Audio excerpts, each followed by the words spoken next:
in the last stream, we were working on setting up a new power source. Right now, that's just powering our refined storage system. However, hopefully, in today's stream, we're going to start adding a few more machines in this sphere over here. And in doing so, we're also going to want to start tapping in to more of that magmatic dynamo's power, because already up here, we are starting to hit the limits of how much we can power using just the 2 wind turbines up above the surface there. So one of the first things that I would like to do in today's stream is I would actually like to head on through to the Nether. The reason for that is that one of these upcoming quest lines is the Compact Machines quest line. And to get started with this quest line, we have to make a field projector, a personal shrinking device, and quite a bit of compact machine wall. And a lot of this requires Eyes of Ender. Now, the recipe for Eyes of Ender in this mod pack has been tweaked. It requires an Ender Pearl as well as Molten Blaze. The Molten Blaze we can get in one of 2 ways. We can either put a blaze directly into the smeltery, or we can put blaze powder into the multi-servo press that also generates Molten Blaze. Either way, we do need blazes or blaze powder to make this happen, and of course the easiest way for us to get blaze powder is probably going to be through blazes. So what we can do is we can grab one of our trusty cardboard boxes right here, and much like we've moved things like chests and science blocks earlier in the playthrough, we can do the exact same thing in the Nether to grab one of the blaze spawners that should be there in a Nether fortress, bring it back to our underwater base, and set up an automatic blaze farm that we can use to generate as many blazes as we like in the future. Before we do that, chat is reminding me, of course, to eat. Thankfully, we did put a bunch of cooked apples into this furnace, and in the last stream, we did get the feeding upgrade, so now all I have to do is put those cooked apples into my backpack, and we should get automatically fed, and I shouldn't have to worry about that for the remainder of today's stream. And so I think, really, all we should have to do here is grab a flint and steel, find somewhere to set up a regular Minecraft portal, which for now I might do up on the surface, just to kind of keep the sound away from us. And also, we are kind of running out of space already in the spheres that we have. Okay, so turns out that we do still have the toxic air up on the surface. I keep forgetting about that, but that does mean that we've had to build this inside. Thankfully, we do still have the muffler in, and so I can go ahead and type in something like portal and then just mute the nether portal sound so that going forward I don't have to deal with that constant nether portal whirring in the background. So the nether is completely empty, as you can see. I think we might be in a twisted forest biome. No, we're in the Soul Sand Valley. It's right here on the left, Minecraft : Soul_Sand_Valley. But either way, the nether is completely empty apart from one thing. The nether does still have nether fortresses. So if we can find a nether fortress, we can take the cardboard box here, we can go grab ourselves a blaze spawner, bring it back, and use it however we see fit. Now, there are obviously a few ways we could do this. One way is that we could just start building out in any direction that we like. Another way that has been recommended by the pack creator in the Twitch chat here is this mod, which is a new chapter, a new quest chapter, Plains.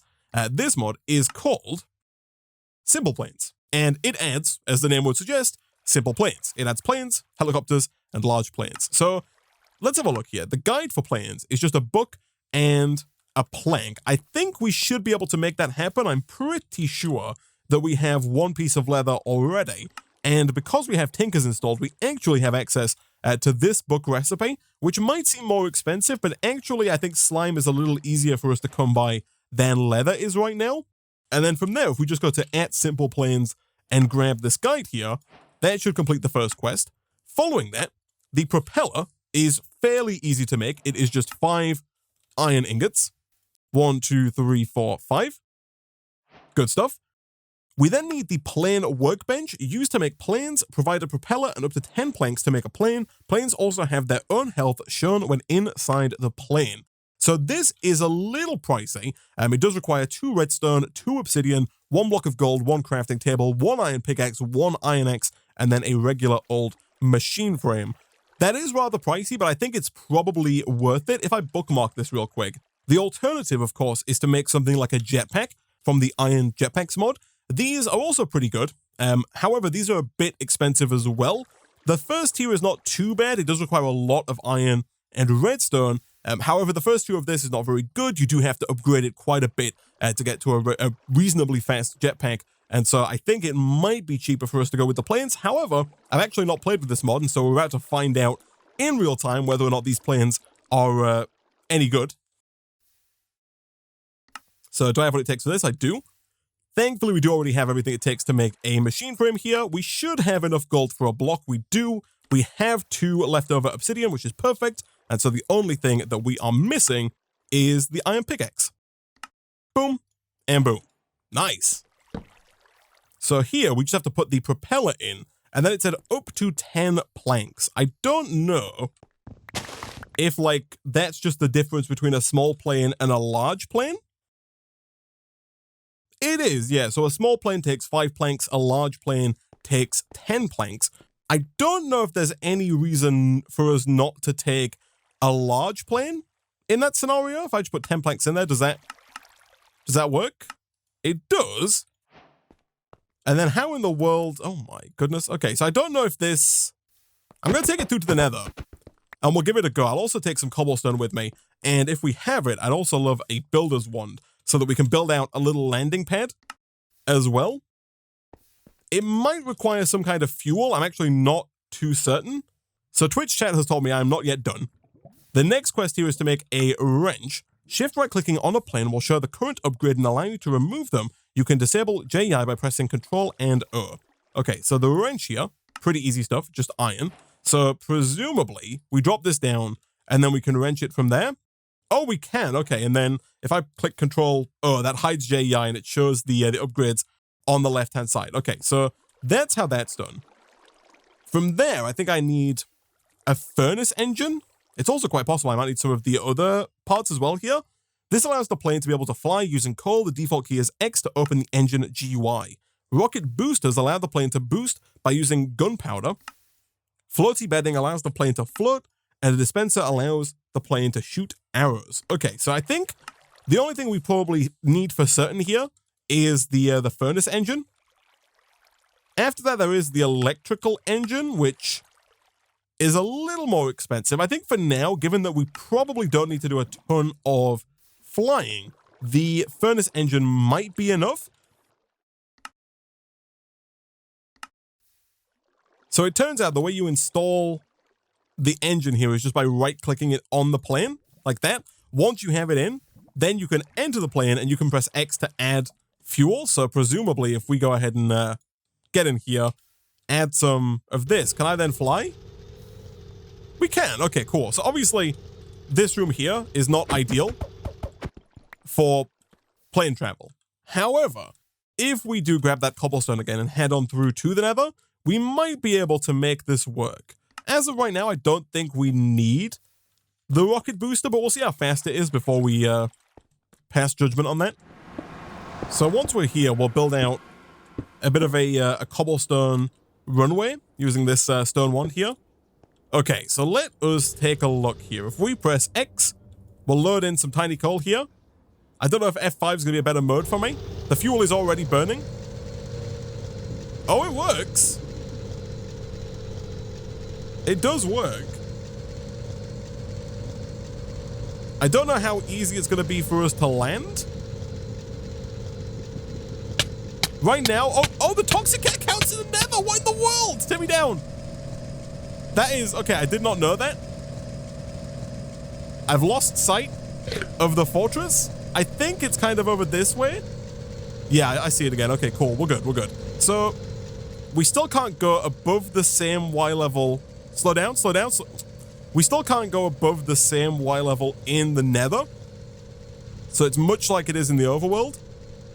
And I do think that if we were to try and just find a Nether fortress like we're doing right now, that would be a rather slow and painful process. However, it has been pointed out to me that we do have map generators, which should kind of point us directly to the nearest Nether portal. This is harder than it looks, all right? Okay, so in my struggle to try and land, it turns out there's actually a fortress like right here.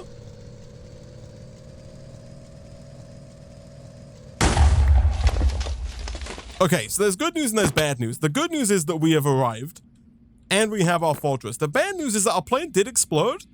I don't know if it's like actually broken now or if it's going to be just fine.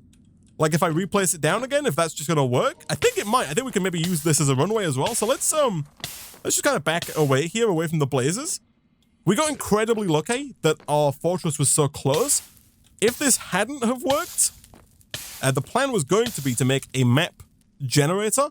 This one right here for a fortress. This isn't too difficult. The necrotic bones can be made with regular bones and obsidian in the smeltery, and then nether bricks can of course be made from netherrack, and the map generator itself also not too difficult. However, we have managed to just find a fortress, so all we need to do now is go and grab that spawner right there, preferably without dying to these blazes. So we're just going to snag this. We're then going to sprint back to our plane, and then utilizing the hopefully remaining 30-ish... Oh, there's also a spawner right there. Using the remaining bits of fuel, 29, we're going to try and get into... Oh, no, my plane's fine. We're going to try and get on the landing strip by this portal. Or just get through the portal at all.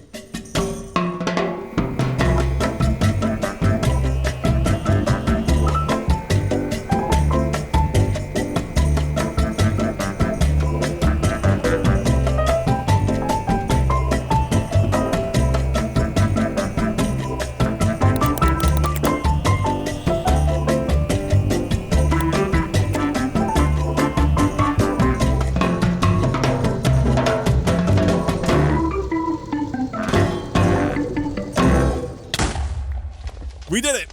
We did it!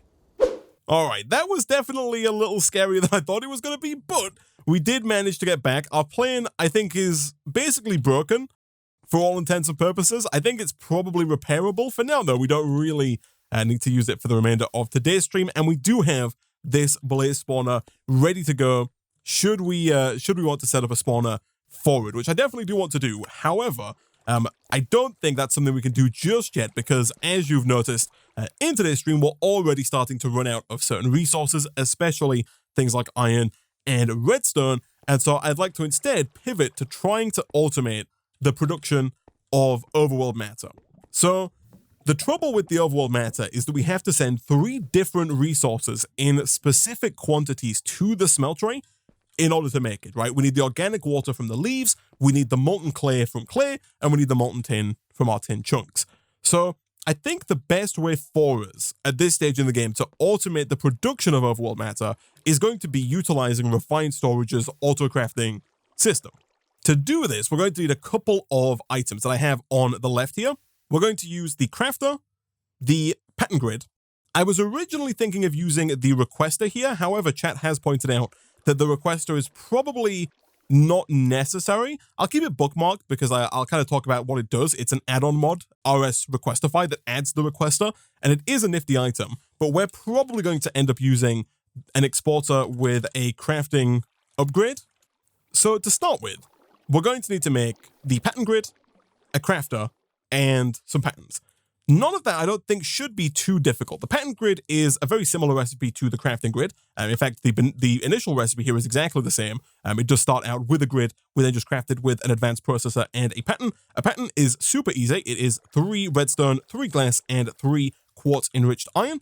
Between streams, I did make some more quartz enriched iron. That's probably why we were all out of iron at the start of today's stream. I also did begin making yet more silicon as well. So over here, I put a stack of sand and a stack of the silicon dust that we have up there into the induction smelter to kind of prepare us for the processes that we're going to need today. So there is one more diamond processor. We might also have to make a little bit more in the way of processor binding here. Thankfully, we do still have more slime balls, and we do still have more string ready to go. And so really, I don't think any of this should be too difficult. We need 2 raw improved processors, and then finally, we need 1 construction and destruction core, both of which are made with regular old basic processors. And so let's go ahead and quickly smelt all of those up. And not too long later, we now have quite a few of these processors ready to go. I did make a few more here because I looked ahead at what we need for the exporter and for the crafter. But to start with, we'll go with the regular grid, which of course needs a construction core. And I know we're going to need at least 1 more of those, so I'll craft a second one. The same is true with the destruction core. I know we're going to need at least 2 of those today, so we'll do that. And then finally, the only thing we're then missing is the machine casing in the middle, which we should be able to make nice and easily. Boom, that gets us the grid, and boom, if we combine it up with an advanced processor and a pattern, we get the pattern grid, which for now we'll put down right about there. So long as that is connected to the controller via cable, it should work just fine. So the idea here is that we can take patterns like this, we can put them into this slot on the right, and what we can now do is we can encode recipes to this pattern that we can then essentially teach our refined storage system how to use. And the other half of this is the crafter. So again, this guy fairly easy to make. I think we should be able to make another machine frame, and then from there we should be able to make another machine casing. We can, good stuff. Again, we've already made the second construction and destruction core, so boom and boom, we have a crafter. And the basic idea here is that you can use this crafter for auto crafting. So right now this is empty. There are 9 slots that we can put patterns into if we were to come into our pattern grid. Just to show how this works for people who have not seen it before, let's say we wanted to teach our system how to make chests. We could go ahead and shift click in the recipe. Let's say we want to teach you how to make dark oak chests, because we do have quark in this mod pack, and therefore chests by default are not just made into default chests, they're made into different ones. But let's say we want to teach our system how to make dark oak chests. We can shift click the little plus icon here, and that will put the recipe in. Alternatively, you can just do it manually like so, and that will show the recipe like a normal craft would. You can then click this little arrow here to create it, and that will basically encode that pattern, that recipe to that pattern. So now, if we take that out and we place it in the crafter, like so, our system now knows how to craft up chests. So if I were to open up the crafting grid and type in chest, or specifically dark oak chests, you'll see we have 2. If I take those 2 out, normally what happens if you take something out, it just goes away. However, our system now knows that it can get more dark oak chests. So there's a little option to craft. If we click it, it asks us how many we want. Let's say we want 10, start, and start. It will then go take our dark oak wood. So it's going to remove dark oak planks from the disk drives, and it's using those to make chests inside this crafter. Pretty nifty stuff.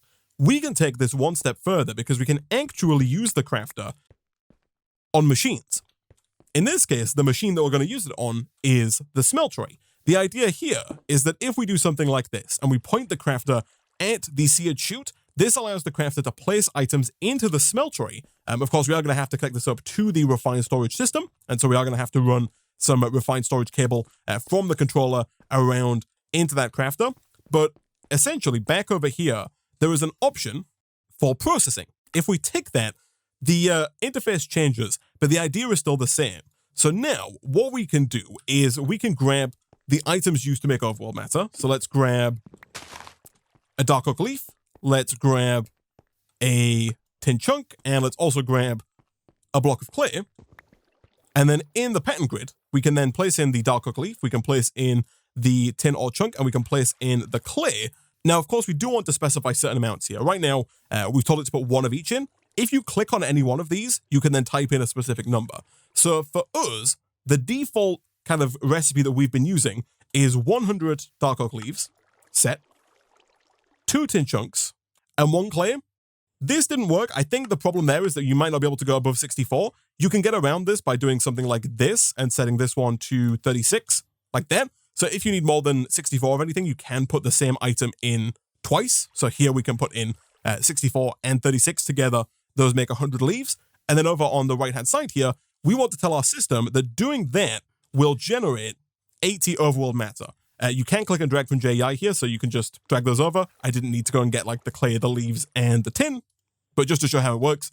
And again, we can just click, we can set this to 80, and set. Again, we might have to set that to 64 and 16. And again, if we drop in the pattern and click create, that now makes a pattern with inputs of 100 dark oak leaves, 2 tin chunks, and 1 clay block, and outputs 80 overworld matter. So our system now knows this recipe. So what we can do is we can put this pattern into this crafter, and as soon as we hook that up, just like we requested chests earlier, we will now be able to request overworld matter. Okay, so some slightly janky cabling later, and we are pretty much good to go here. So I'm going to run this kind of along and up like that. That should bring the crafter online. It does. Beautiful. And the pattern is in. And so if we head back to our crafting grid, after quickly filling in that missing piece of glass there, we should see the ability to request overworld matter. The problem we now run into is that our system does not have access to our leaves. We have a few leaves in here.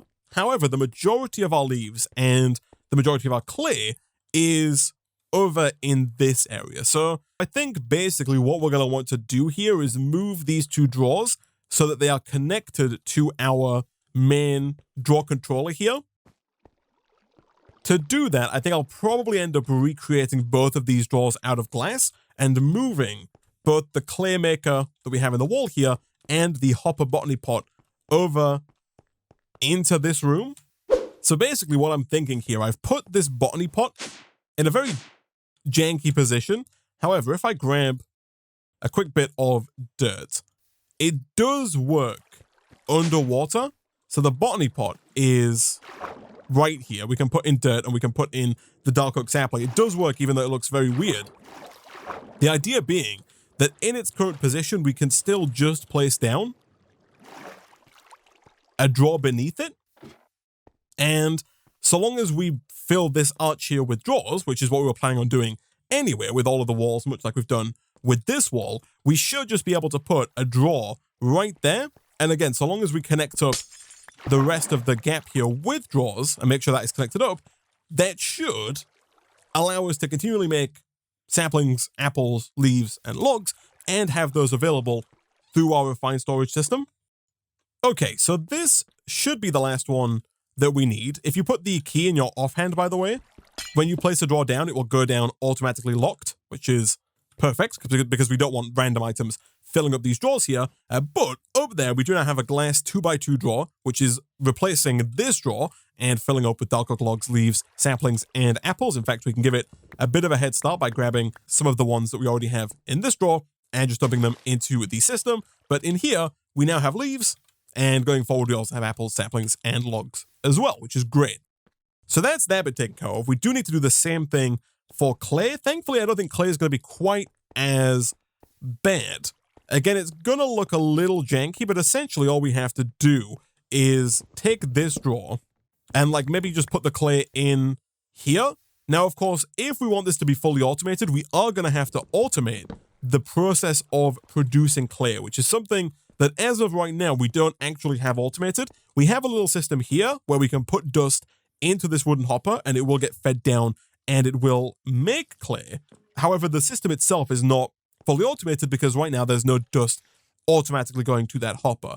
Thankfully, that shouldn't be too difficult for us to resolve. There are a few ways we can do it. We do already have dust here. And so we could do something as simple as having a factory. So one of these blocks just kind of behind here, you know, on top of this hopper, this one right here. And I think that's probably going to be our best option, simply due to the fact that it's a lot cheaper to make those factories than it is to make, say, another crafter. We could do this with refined storage, but the crafter itself is quite pricey. And again, we are a little low on resources at the moment. So let's, for now, snag these and use a regular old crafter to cook this up. So over here, I've recreated the same setup. I'm going to put the factory on top like this. We have factory feeding into hopper, into barrel, into hopper, into drawer that has clay in it. Essentially, all I'm going to do here is we're going to run a new pipe. I guess we'll come off here just for aesthetic's sake, and we'll kind of run that along and into this factory here. And then we're going to use our logistical sorter And we're going to need like a few more pipes, but I think we have them in our backpack. We do. We've got a ton of pipes in our backpack. So we're going to hook this up. We're going to pick a new color that our logistical sorter is currently not using. Let me go and quickly check which colors we are using over here. So right now we're using red, yellow, purple, lime, and magenta. So if we just grab our configurator, make sure we're not in wrench mode. We want to be in item mode. Again, shift and scroll wheel until we get to items.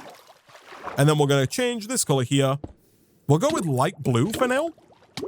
That's kind of the color of clay. And then all we're going to do is we're going to tell our logistical sorter to send dust, that being the dust powder, not dust blocks, send the dust powder to light blue. So over here, we're going to quickly break this. We're going to say new filter, item stack. We're going to go with dust, specifically this dust. In here, we're going to set it to light blue and save, and that should hopefully start sending that around into that crafter. So this does appear to be working. Dust is being sent. We did have to put the recipe into the factory before it started sending it over, but the dust is on its way. So that should work. The final thing that I think I'm going to do is I think I'm going to purposefully downgrade the storage drawer holding clay. I don't know if we've used downgrades yet. I don't think we have. But storage drawers actually adds an upgrade that reduces the storage capacity of the drawer. It's this one right here, the storage downgrade, which is fairly easy to make. The only thing that we are currently missing is a few sticks. So if we do this and this, we get a storage downgrade. This reduces the default amount a drawer can hold from 2048 all the way down to 64. So basically, we're going to take out most of this clay until we have less than a stack. We're then going to install the downgrade. And now if we try putting more clay in, it won't let me put more than 64 clay in the system. The reason I'm doing that is because I don't want all of our dust to get turned into clay. I do still want to have some dust in case we want to use it for something else later on down the line. We also don't really need 2048 clay. We only need one clay every couple of minutes to make 80 overworld matter. And so limiting it to 64 here should allow that to happen. This should continually make clay. We should have one stack here. We're also going to have another stack that backs up in that hopper there. So effectively 2 stacks. And then we're going to have one stack of dust backed up in that hopper up there. And then a further stack of dust backed up in the factory itself. And at that point, dust should stop getting sent over. And the system will just keep making more as and when it's needed. But I think that we are finally at the point where if we wanted to, we could request our first overworld matter. Now, no matter how many you request, if you request 1 or if you request 50, it will always make 80 for us because it can only make them in batches of 80, right? So I could request like specifically 13 here, but because the system only knows how to make 80, it'll just make 80. If I request 88, it will make 160 because it'll just do 2 batches of 80. So for now, let's just say 1, start, and start. Of course, it's going to send more than 1 over. I think this works. However, it would appear that it doesn't, which is unfortunate. It looks like for whatever reason, you can't send, the crafter can't pump directly into the chute. So I think what we might have to do is just move this over by 1. I think what we probably want to do here is maybe have something like this. We might end up moving this because that's a really janky place for it. But the proof of concept here is that we have a cable to connect that up. We then have the crafter deposit the items into a chest like that. And then we have an item pipe that extracts from the chest into the seared chute. That's the item pipe from pipes as well. So if we grab the pipes wrench, which is right here, and if we set it to extract, we can then set that to extract, like so. And we might want to speed that up because it might be a bit slow, but if we put this back in and we try that request again, I think it should work. One downside of having your nether portal in your base, you do get the odd pigman every now and again. But start and start, again, it's going to make 80. This time it should be working. It is indeed perfect. It's dumping the items in here and then pumping them over into the smeltery. Again, you can see right out of the gate, the pipe, the item pipe is not quite fast enough to move all of those items over. So let's try the basic pipe upgrade in here. Is that fast enough to keep up with the space we have? It looks like it might be, actually. Of course, not the fastest system in the world. We do still have to wait for the clay and the tin to get smelted, but that does make 80 overworld matter at a time. The next thing we have to do, of course, is get this molten overworld matter out of the smeltery and send it back to the system, because right now this refined storage system is waiting to receive this 80 overworld matter. So all we have to do is we have to pull out the overworld matter and then send it back to the system. To do that, we're going to use an importer, this guy right here, fairly easy to make, 1 cable, 1 improved processor, and then 1 destruction core, like so. And basically, if we just put this onto, I think just the bottom of the casting basin here, this should work just fine. So right now, I am doing this whole setup on this smeltery. Going forward, I think what we're probably going to want to do is set up 2 smelteries, one that is dedicated to making overworld matter, and another that we use if we ever want to pull out ingots, plates, gears, etc. Although going forward, we are going to be using the smeltery less and less to make things like ingots, plates, and gears, because the plan is to use the multi-servo press to make all of our gears and plates going forward, and also to start using things like pulverizers and redstone furnaces to process our chunks into usable ingots. The reason for that is that with the multi-servo press, we can just put a crafter down on top of it, and we can teach our system how to make all of the plates and gears that we need. And with the pulverizer and the redstone furnace, we can automate that system in a much more tidy and convenient way than we can with the smeltery, and we can also speed it up as well. So the smeltery is going to be something that we probably use less and less going forward. For now, though, we're going to use this 1 smeltery, but again, my point there was that I'm going to probably split up into 2 smelteries in the future. For now, though, just to get this working, let's break this and drop the importer right there. We will then connect that importer to the system, like so. So now anything that ends up in this basin should be pulled directly into the system. Now, what we could do here is we could just flick this lever and this would start working. However, somebody in the Twitch chat has pointed out that if we were to do that, we run the risk of potentially pulling out tin or clay. It's unlikely, I think, that that would happen because of the fact that the tin and clay take so long to smelt. I think it's quite likely that all of the leaves will have smelted by the time, or will have melted by the time the tin and the clay smelts, but there's a small possibility that we end up with a little bit of tin or a little bit of molten clay inside this smeltery, and if we don't have any kind of filter here, that will just get pulled out and will clog up the whole system. However, there is a solution, and that solution comes in the form of a filtered drain. This guy right here, a seared duct that can be used to filter what gets pulled out. So to make this, we need 4 seared brick and 2 cobalt ingots. We do have some cobalt in the system.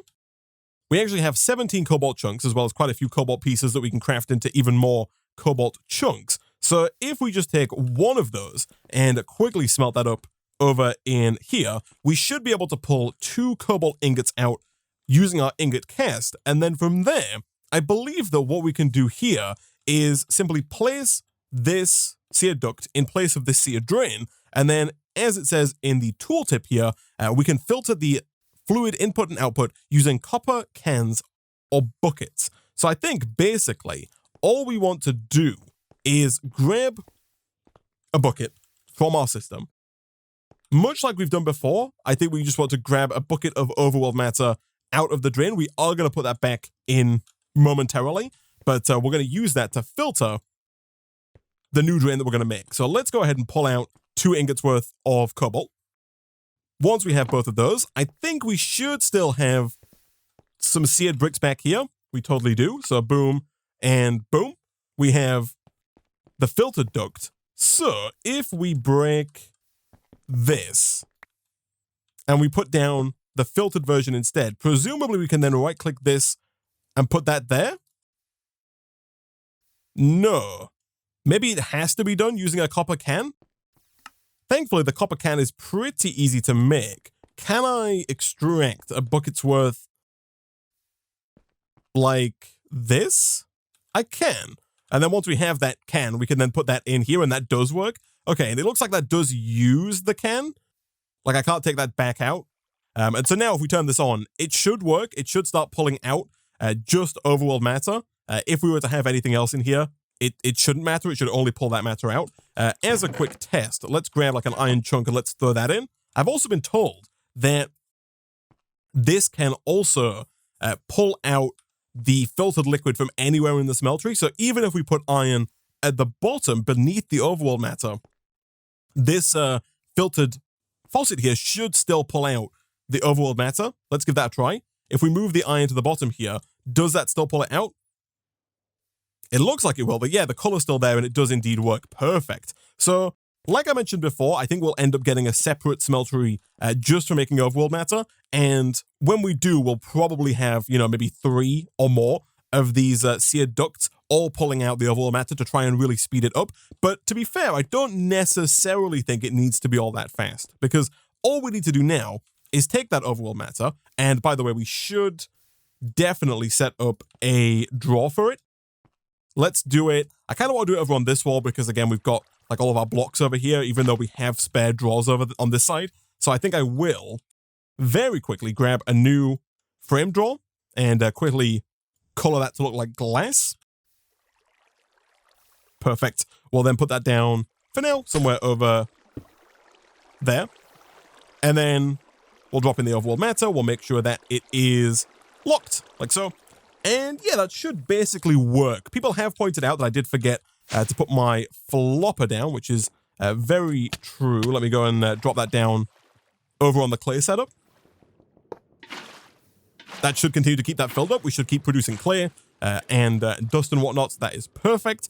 And yeah, so I think now, chat, all we need to do is grab one more auto-sieve, which I believe we have pretty much everything it takes to make. We do. We're going to put that down over here. I think for now we'll put it right about there. And again, I would love it if that little guy was facing forward, which means I have to put it down from this side.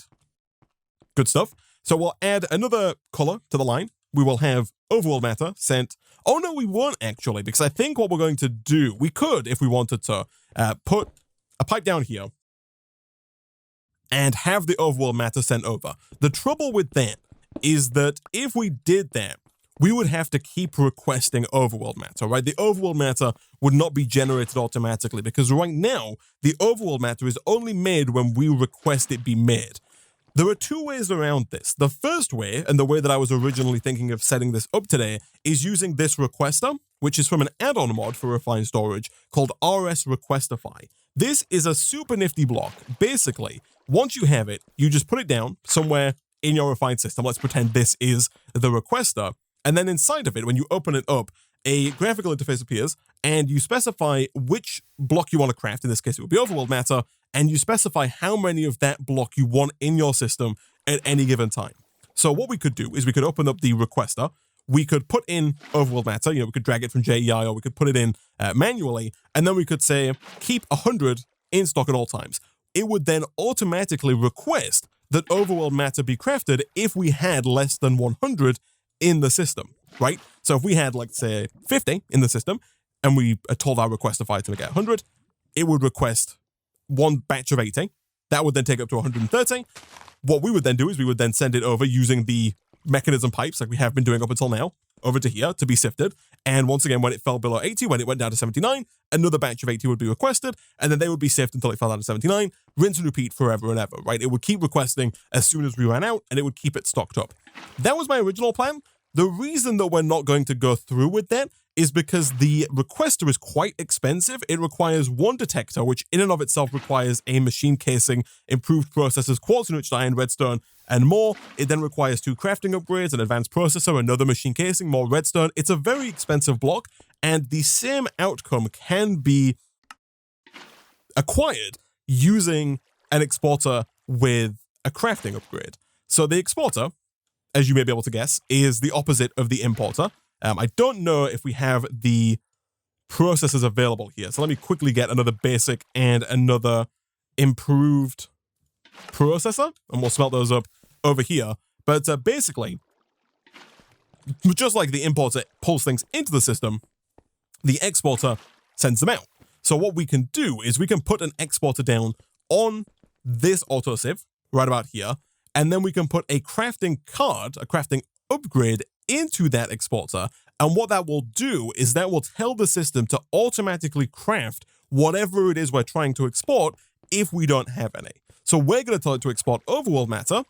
And so what it will do is it'll take all of the 99 overworld matter that we have and it will begin exporting it to the autosave. When we then run out, the system will check if it can auto-craft the thing that I'm exporting. If it can, which it can, it will then request some be made and then it will export it again. And so it essentially achieves the same result, but it's a lot more economical. It costs us less resources to set things up this way as opposed to setting up the requester.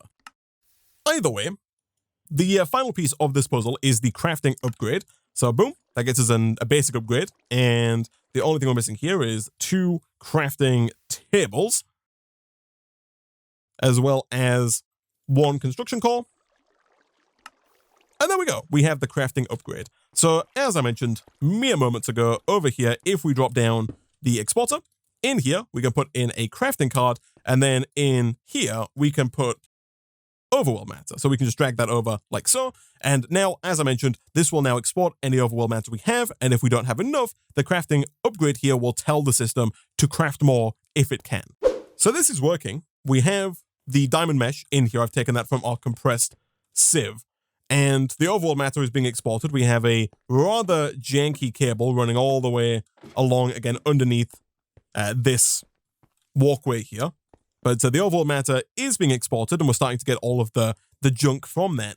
But now we need to start compressing that up. And I did mention factories earlier, but I kind of forgot just how much we get from this. If we look at the diamond mesh, you'll see that we have 1, 2, 3, 4, 5, 6, 7, 8 pieces that we're getting here. You know, gold, aluminum, silver, lead, osmium, iron, zinc, uranium. We're getting so many. Putting down 8 more factories seems excessive. And so instead, I think it is probably going to be worth our while going for an auto compressor. This is more expensive, requiring some bronze blocks and bronze ingots. And unfortunately, it looks like we're missing just 1 bronze ingot there. However, we do have a plethora of both copper and tin. So getting more bronze blocks here really shouldn't be a problem for us. But essentially, I believe the idea of the auto compressor is that anything that you pipe into it, it will attempt to craft that into its 2x2 form, right? So it will attempt to do this craft here to anything pumped into it. And so the idea is that we can just pump everything that we're sifting, all of the pieces, into the 1 compressor, and it will just compress all of those down into chunks. It's possible we might need a few different compressors, just in case one isn't quite fast enough. But I think in general, it should probably be fine. Back over here, we should then be able to make a block of bronze, like so. And then we just need 4 crafting stations, which should be pretty doable, so long as we have enough patterns here. 1, 2, 3, and 4.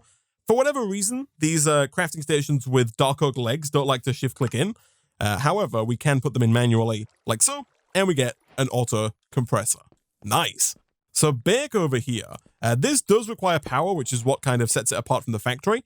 However, if we were to take, you know, all of these pieces here and place them in, these pieces should be automatically crafted down into their chunk form, which is perfect. And you can see it's very fast as well. So let me quickly clear out my inventory and let's reorganize this system here in such a way that all of the pieces end up being crafted using that auto compressor. So I've put down the auto compressor in the middle here. I've gotten rid of all of the factories. We still have this pipe here that is still colored to the same frequency, and we still have the item cable running underneath that. So I think what I'm going to do here is I'm going to get rid of these kind of last remaining wooden hoppers right here. These are extracting from the auto sieves, mostly because I think the overworld matter is producing too much stuff for that for the wooden hopper to handle, or even a regular hopper maybe. So instead, we'll just do this. We'll set all of these to extract. That effectively achieves the same goal of everything still being sent down to here.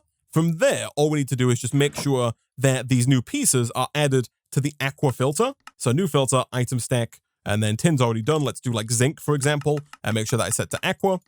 That should then start sending those tin chunks up into the compressor here. So I've added all of the pieces to the aqua filter now, so they are all getting pulled up. We've also connected up the compressor to this top line of power. This guy only uses 5 redstone flux per tick, and so should be fine on the wind turbine network for the time being.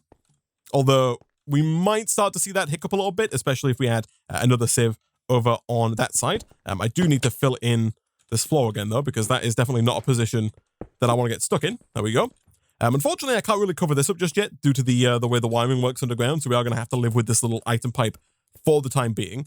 But this does appear to be working.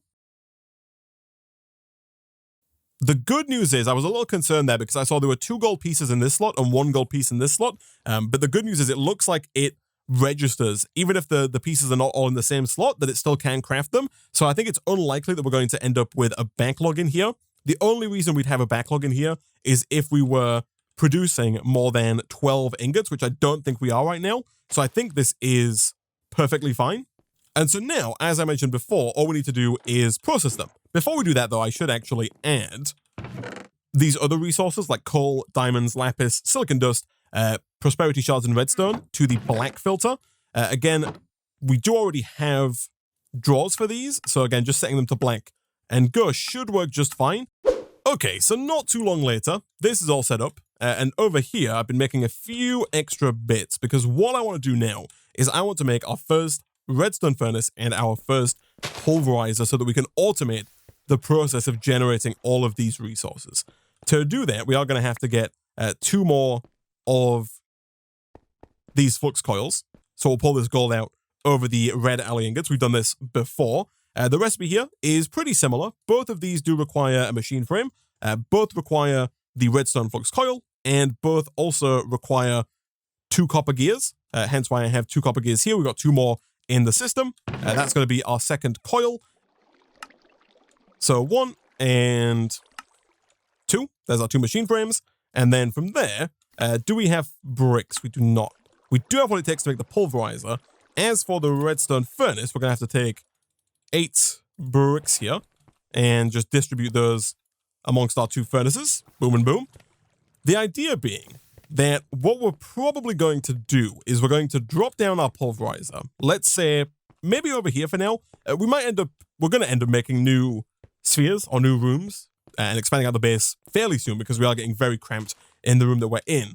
Let's imagine that we have our pulverizer down maybe right about here. I'm thinking what we're probably going to do is have an exporter export these chunks that are in this chest down here from the refined storage system into this pulverizer. Of course, much like with the copper, the tin, and the nickel, we are going to get drawers for all of the other chunks. So all of the other chunks are going to be stored in over here. They're then going to be exported over to this pulverizer. That's going to turn them into dust. So if we type in iron chunk, you can see if you put this through a pulverizer, it turns into iron dust, nickel dust, and gravel. What we then want to do is we then want to send the iron dust and the nickel dust down into a redstone furnace to then be smelted into iron ingots and nickel ingots. And then from there, we want to import all of that round into the refined storage system and therefore into the storage drawers. So that's kind of the idea there. It is going to be a little bit more difficult than that in practice, though, due to some of those byproducts that we're getting. The fact that we get like gravel as a byproduct is going to be problematic because the gravel is not going to get smelted in the redstone furnace, so it would just clog up the system here. Okay, so it turns out this actually isn't going to be a problem for us. I was under the impression here that each different chunk was going to give us a different byproduct. However, it looks like most of them have a main output, which is the dust version of whatever it is that you're processing, something like copper. It then has a secondary output, which is usually a different ingot, in this case gold, if you pulverize copper, and then gravel. Gravel is always the third output there. So, if we look at iron, it's gravel. If we look at aluminum over here, this one is gravel as well as aluminum dust. So it doesn't seem to be a problem. I think that we can take care of the gravel by simply grabbing some kind of drawer and placing that above the pulverizer. Like that. We can then put gravel in there, we can lock it, and we can specify that we want gravel to go up to the top. The pulverizer shouldn't push the gravel into the redstone furnace because gravel cannot be smelted, and so things should be fine there. So real quick, let's see if we can't make yet another exporter here. For that, we of course need yet another improved processor. We also need yet another basic processor, and of course, of all things, we are now out of iron, so let's quickly smelt some more of that up over here, although I think, yeah, there's 2 ingots lying around in there, which might be just enough to get this going here. So we'll throw you in there, we'll throw you in there. This is going to be used to export all of the chunks that we're getting to that pulverizer. But essentially, we're going to have a pulverizer right about there. We should probably also just get an importer on the bottom, which actually does mean I'm going to have to make yet another raw processor and then yet another basic processor. Thankfully, we do have the iron for that. There is our importer. That's going to obviously pull all of the final products here, so we'll stick that down not there. Preferably, we'll stick that down just on the redstone furnace. I guess we'll put it on the back just to make it line up with the exporter we have at the top there. We should be able to now just run this along to our pre-existing cable.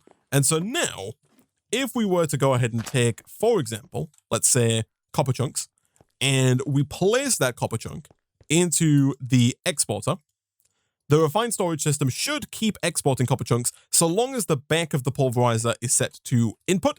To do that, over on the configuration side here, we just set the back panel, which is the bottom left one, to blue. The options are blue, which is input, orange, which is output, blue and orange, which is both input and output, and then off, which is nothing. We're going to set it to blue. The copper chunks are coming in. We want both the top and bottom to be outputs because, of course, we want that gravel going to the top and we want everything else going to the bottom, just to make sure that nothing else goes to the top. I was going to say let's grab some gravel. However, it would appear that we are fresh out of gravel because all of our gravel is presumably being sifted. Do we have any gravel that we could tap into here? We totally do. Perfect. So let's do this. And of course, we can feed this excess gravel back around to be sifted again into even more copper and tin and whatnot.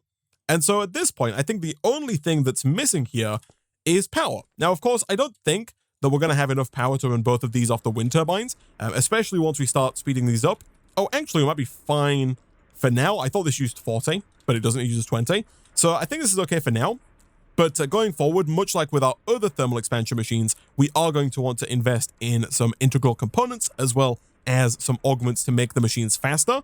But in principle, I think this is working. We do need to make sure that the redstone furnace is set to input at the top. And we also need to make sure that the pulverizer has auto output enabled, which is this button right here. But that should be pushing any gravel to the top and any ingots or dusts to the bottom. And then from there, again, we make the back an output, and the importer pulls that copper around and puts it directly into the storage drawer for copper. Now, we are going to run into a few problems here if we just left this running. Right now, we have a good number of copper chunks. We have, almost 2,048 copper chunks. And of course, this system here does double those up. So it takes one chunk, turns that into 2 dusts, and then turns 2 dusts into 2 ingots. And so we have effectively 4,000 copper ingots ready to go there. The trouble that we're going to run into is if we don't put a void upgrade into our copper drawer, the excess copper, once this drawer fills up with 2,048, is then going to get placed in the discs. Once the disc fills up, we only have a 4K disc. That's going to fill up very quickly. Once that fills up, the whole system is going to back up as well. So we are going to want to reset up our obsidian production, hopefully a bit faster than it was before. We're going to want to start getting void upgrades into all of our drawers. And we're also going to want to make sure that all of our chunks have a drawer, all of our ingots have a drawer, all those drawers are upgraded so we can hold a bunch of them. And they also have void upgrades, so that can work as well. And like I said, right now we have a lot of backlog of copper. Once that backlog wears out, I don't think we need 1 pulverizer and 1 redstone furnace per ingot. I think that might be overkill. Again, I think the only reason we would need it right now is because we have so much copper.